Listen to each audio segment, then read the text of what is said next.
escuchamos al expresidente Sebastián Piñera, que utilizando un concepto muy parecido al que utilizaron hoy día los grandes empresarios que se reunieron con la presidenta, habló de la incertidumbre que provoca un proceso como este. ¿Cuánta incertidumbre provoca un cambio constitucional o una nueva constitución? A ver, yo creo que hay varias cosas. Primero, hay una incertidumbre que ha sido interesadamente creada, ¿no? O sea, se aprovecha el concepto, se pone. Se pone y entonces se le pide a la presidenta que dé garantías sobre que no va a haber ningún ánimo de abolir el derecho de propiedad. ¿En qué mundo vive esta gente? ¿Quién ha hablado de abolir el derecho de propiedad? Pueden haber problemas puntuales. En ningún país del mundo las aguas, que son bienes nacionales de uso público, son bienes sobre los cuales pueden haber derechos de propiedad. Pero el derecho de propiedad, la idea de que quien es expropiado es indemnizado, esas ideas, yo diría que, bueno, no han estado en la discusión, pura y simplemente. Solo han estado en la discusión como anuncios apocalípticos hechos desde el lado de quienes defienden la Constitución. Perdón, actual. ¿eso para infundir temor? Sí, porque aquí van a llegar hasta acabar con el derecho de propiedad. Entonces, parte de la incertidumbre es que es divertido, porque la gente que hace propaganda termina creyéndose su propia propaganda. Entonces ellos se convencen de que efectivamente quieren hacerlo. Esa es una parte de la incertidumbre. Ahora, no es toda. Es verdad que discutir las reglas constitucionales, las cuestiones constitucionales fundamentales, abre espacios de discusión que en una sociedad que funciona normalmente no está en discusión. Es verdad eso, si las constituciones no deberían estarse discutiendo todo el tiempo. Pero la pregunta es llamar a un proceso o anunciar un proceso constituyente, como dijo la presidenta. ¿Es eso lo que causa la incertidumbre? Porque la situación actual, como está, con la deslegitimación creciente de los poderes institucionales, ¿no? Con que cada vez más los parlamentarios tienen menos respeto del público, con que la aprobación de la propia presidenta baja, con que la clase política, digamos que no es particularmente estimada por la ciudadanía.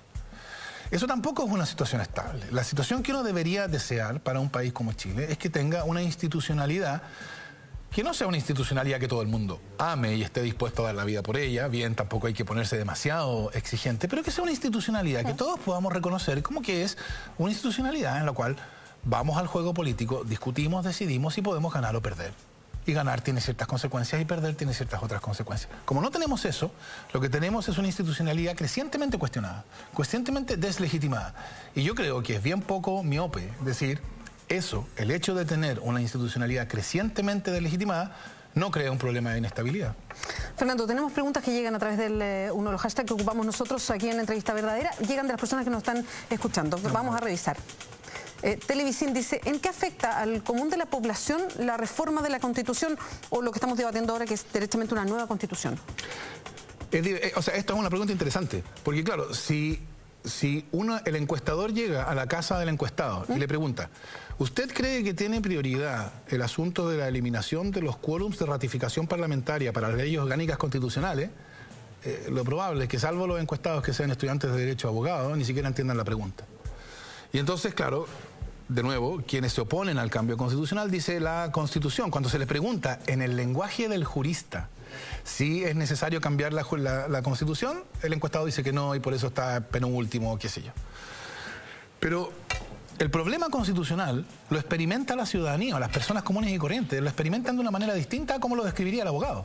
¿Cómo lo experimentan? ¿Cuál es el problema? El problema es la neutralización, ¿no? No se puede decidir nada sin que haya grandes acuerdos. Esa es una neutralización que está en las reglas, pero también que se ha incorporado a la cultura. Sí.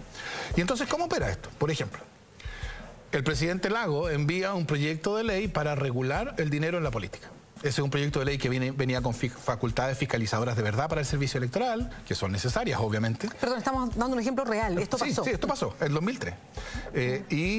Junto con las facultades fiscalizadoras del CERVEL venía con sanciones de verdad. Pero necesita encontrar un acuerdo de todos. Prácticamente todos tienen que estar de acuerdo. ¿Qué pasa? ¿Cómo se consigue el acuerdo de todos? Bueno, cada uno pone algunas condiciones. Mira, a mí me molesta esto, a mí me molesta esto de allá. Entonces, para ir sumando en el camino, bueno, hay que sacarlo de aquí, hay que sacarlo de allá. Entonces, en una salieron las facultades fiscalizadoras del CERVEL. El CERVEL no puede fiscalizar. En otra salieron las sanciones. Después las sanciones volvieron, pero se le puso una reglita que dice prescriben en un año. Eso quiere decir que después de un año ya no se pueden perseguir. Y entonces, cuando estalla la cuestión, que fue a propósito del caso Penta, etcétera, vamos a mirar la ley y nos damos cuenta de que la ley no sirve para nada. Y uno dice, pero ¿cómo? ¿Cómo no se pueden haber esto. dictado? Y no es que no quieran, o sea, no es que sean tontos, es que si se hacía una ley con dientes de verdad, no habría sido aprobada.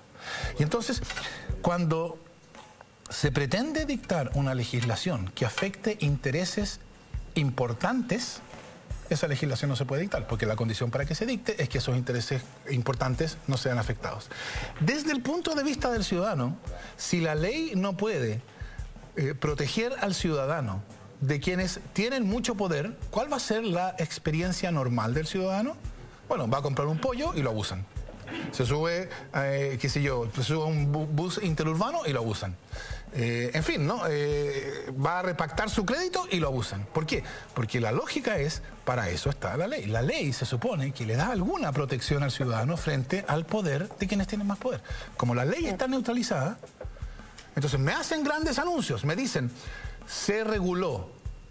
hemos regulado la relación entre el dinero y la política. Y después nos damos cuenta que las relaciones entre el dinero y la política siguieron exactamente igual de como venían de antes.